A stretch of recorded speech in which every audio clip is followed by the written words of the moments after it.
सबसे पहले आज की राजनीतिक खबर से खबरदार करते हैं।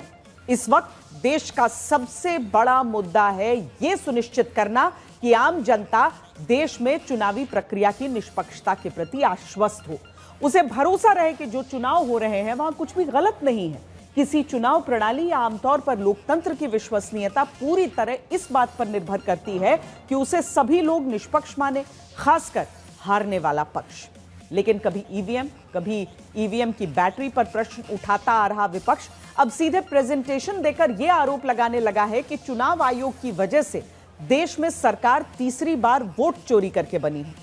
लोकसभा में नेता विपक्ष का दावा है कि अगर उन्हें वोटिंग लिस्ट का इलेक्ट्रॉनिक डेटा मिल जाए तो लोकसभा चुनाव में बीजेपी की जीत के पीछे वोटों की चोरी साबित कर देंगे। जबकि चुनाव आयोग सूत्रों के मुताबिक राहुल गांधी से कहता है कि वो वोट चोरी के अपने दावे को सही मानते हैं तो हलफनामे पर साइन करके दें। अगर उन्हें अपने दावों पर भरोसा नहीं है तो देश से माफी मांगे। अब साबित करने की इसी खींचतान के बीच देश का वोटर खड़ा है जो पूछता है कि हम किस पर भरोसा करें। पहले महाराष्ट्र चुनाव में वोट की चोरी का आरोप, फिर बिहार में चुनाव से पहले वोटर समीक्षा पर सवाल, फिर कर्नाटक में 1 लाख वोट चोरी का आरोप। अब क्या राहुल गांधी को 10 साल में 60 से ज्यादा चुनाव के भीतर धांधली का शक है? क्या राहुल गांधी को लगता है कि 2014 से 2024 के बीच 62 विधानसभा चुनाव में 47 चुनाव हारने वाली कांग्रेस वोट चोरी हो जाने से जीत नहीं पाई? नरेंद्र मोदी 25 सीट की मार्जिन से प्रधानमंत्री हैं।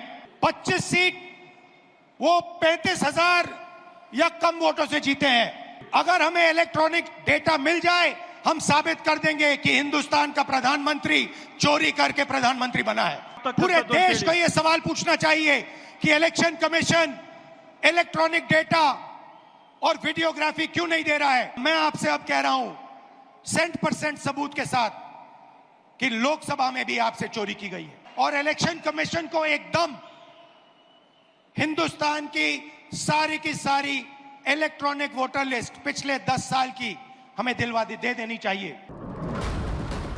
6 महीने तक वोटर लिस्ट जांच कर कर्नाटक की बेंगलुरु सेंट्रल लोकसभा सीट का हिस्सा एक असेंबली सीट पर 1 लाख वोट चोरी का आरोप लगाने वाले राहुल गांधी 24 घंटे के भीतर विपक्षी गठबंधन के साथियों को भी अपनी प्रेजेंटेशन देने के बाद दिल्ली से बेंगलुरु पहुंचते हैं। अब 10 साल के चुनाव में धांधली का आरोप लगाने लगे हैं।